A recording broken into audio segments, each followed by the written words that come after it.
In the heart of the Dune Sea churns a never-ending sandstorm. It is colossal and deep, never charted, never crossed. This is where the Crowned Sunscourge soars.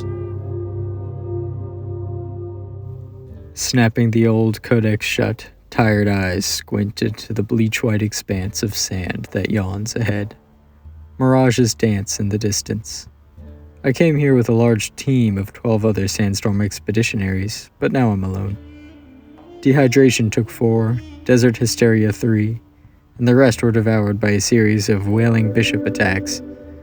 Our initial goal was to set out and discover anything pertaining to the bluntly named eternal sandstorm, a strange sort of weather phenomenon, stationary but never yielding. The surrounding Dune Sea takes years to cross, but folk knowledge tells that no map is needed to find the storm. Just follow the drifting sand, as the wind gradually pulls it in, churns it, and spits it back into the desert. How infuriating that each grain of sand knows what lies at the heart of the storm, yet no human alive or dead can say the same. The knowledge is so valuable that the local Hound Keeper King offers a year's supply of water to whoever can bring the most substantial discovery. A tempting reward our party took, and apparently worth dying for. And we haven't even arrived yet. Dragon is one of the few things actually known about the sandstorm, as they're the only thing that has ever left it alive. Not even those fancy, metallic sand submarines designed for the erosion of wind have ever returned. But those dragons, they have. The empty caravan rumbles forward, following the flow of sand as it points to the desert's core. Good time to read up on the Dragonslayer Codex, no doubt. I am a Draconer, a slayer dedicated to the knowledge of dragons and what they can tell us about their combative abilities and their habitats. I was here to collect data on this rare species. Days and nights later, I saw it. The precipice of the eternal sandstorm. A wall of deep orange dust that touches the very heavens themselves. It looms massive, daring my comparatively puny self to enter its uninhabitable domain. Sand slowly, elegantly, lifts off the ground from the force of potential energy generated by even the fringe of the storm. It's weightless, surreal, and the pull is ever stronger until the sand is hungrily sucked into the dark gullet of the deep orange dust. I failed to realize that, along with this flow, I too have been drawn into the lapping shore of the sandstorm. In its siren lull, I even left the caravan. My trance is shattered by a bellowing call, an eruption of floating dust as a rose-gold beast breaks from the storm, seizes me in its talons, and makes for an outcrop just outside the storm's murk. Awakening later, I'm laying in the sand, sheltered from the wind by an arc of rock. Above, my unexpected captor inspects a series of cuts around its body, cauterizing them with short flashes of flame. A Crowned Sunscourge. No journal could capture the presence of this beast. It stood bipedally and upright. There's a sense of composure to the animal. Rhythmic hums emanate from the core of its massive lungs as it caught its breath. The scales rippled the air ever so slightly with their heat. The old tales always did say that the dragon's scales burnt like a hot plate, so intensely that swords melted at the moment of contact. Surely dramatized, but looking at the creature, I suddenly wasn't so sure. It turns to face the wind, opening its wings, its back to me in what looks like a gesture of praise to the sun. This seems to be a method to cool its scales after a storm flight. The abrasion of sand on its body must be what generates that heat in the first place. All dragons can endure incredible temperatures, but even they have their limits. The outstretched wings gave me a view of their structure, however. Long and rectangular, they are stable in the face of wind. Under the skin, cartilage netting crisscrosses the wing membranes, preventing tearing for sure. The antebrachium, or forearm, is graced by a flexible sail that helps the dragon turn without compromising stability or pose. My notes document all of this, but seeing the real thing was mesmerizing. Head shaking, a more pressing matter comes to mind. Just why did that dragon grab me? Am I prey, a mouse kept by the proverbial cat? Why did it turn its back to me, so confident that I would not escape? Slowly, I unsheathe the knife from my robe and approach. Snapping its neck around, the Sunscourge glares down. The heat of the stare burnt as hot as any flame, locking my feet in place. My bones vibrate with a subtle, quick, rhythmic hum emanating from the dragon's horns. I can't look away even if I wanted to. Just as quickly, I was released, falling to the ground. The Sunscourge snorts and turns to me, a commanding, regal presence. This dragon is incredibly composed, satisfied by a show of power rather than a predatory lunge as I'd come to expect from these encounters. As we looked at one another, I could see where it got its name. The crown of horns on its head split off as if the calcified rays of the sun itself, the dragon and Apollo, a living shard of that burning star. Much like a king's robe, a scaled hood ran along the sides of the neck. Thumping the ground, the dragon's tail ended in a four-pronged weapon comparable to the face and shape. If comets could breathe, they would look like this. The next few hours were spent in each other's company, and I learned quite a bit about the dragon in that time. While I could not understand why it would not eat me, I did catch it licking the grooved sinuses above its nostrils, but not out of hunger. Dewdrops condense along these grooves, providing a small source of water collected directly from the air. The imposing black scales around each eye seem to be an adaptation to deal with glare, ensuring the beast isn't blinded. I noticed several layers of thick, protective nictitating membranes as well. Most curious, however, were the talons. Crowned Sunscourge are known for possessing 4 huge claws on their feet and 3 on the wings, all stained a pale blue. No creature evolves features it does not need, and so far, the Sunscourge is the only animal known from the sandstorm. Whatever it fought in there must be formidable enough to warrant these weapons, and substantial enough to support such a large species.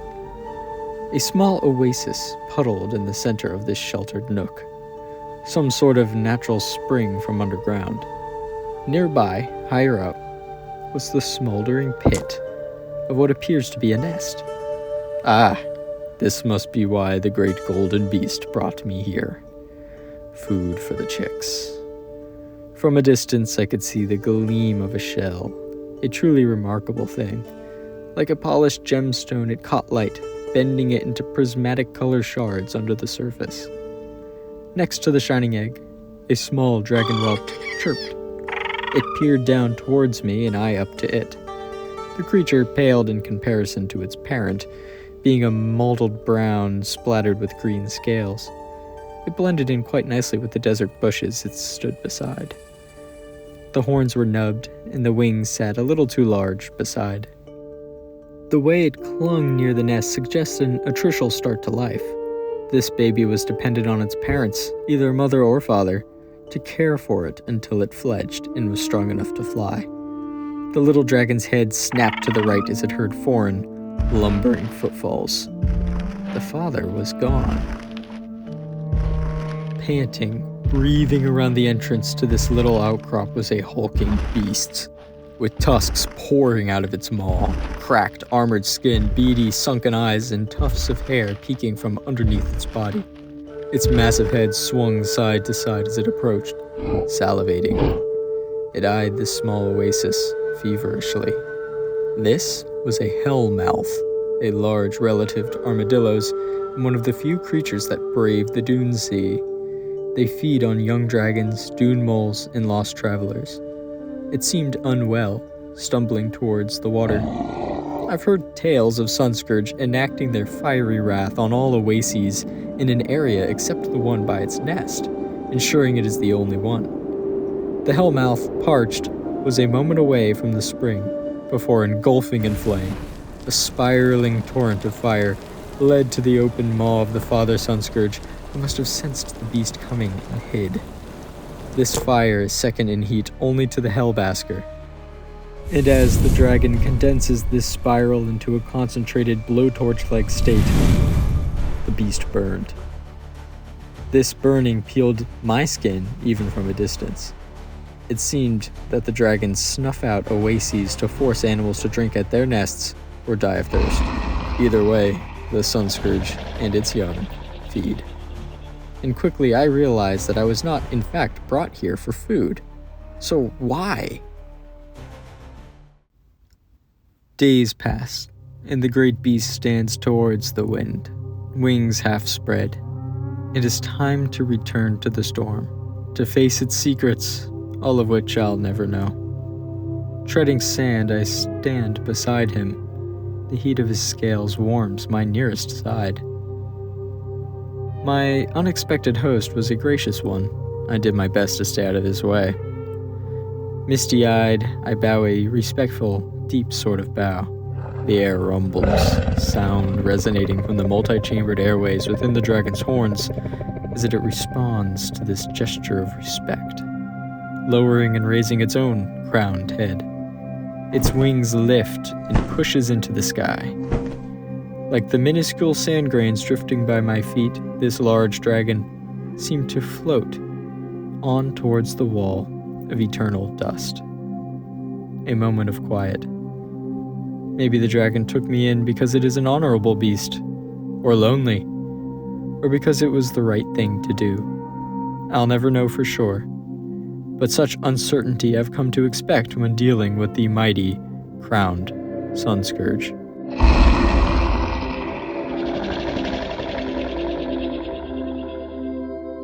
I am alone now, no team, no supplies.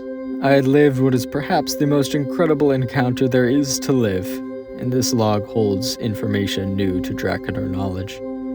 The sands will consume me and my pages, so I'll tuck this journal within the outcrop I called home for a little while, and hope that one day it should be recovered.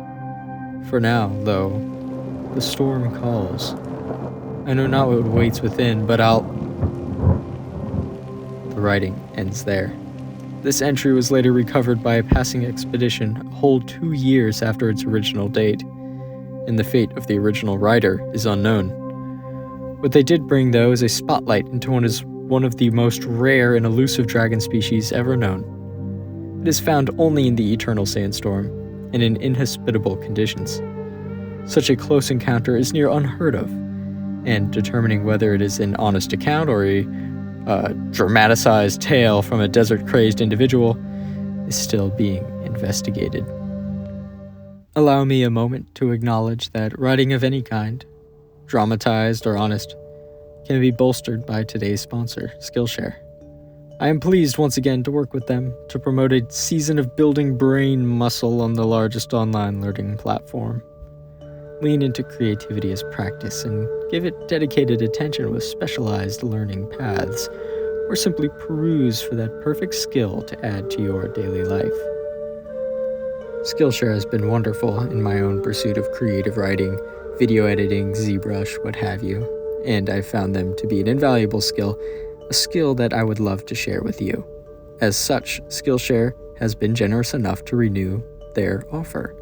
The first 500 people to use my link in the description will receive 1 month free trial of Skillshare.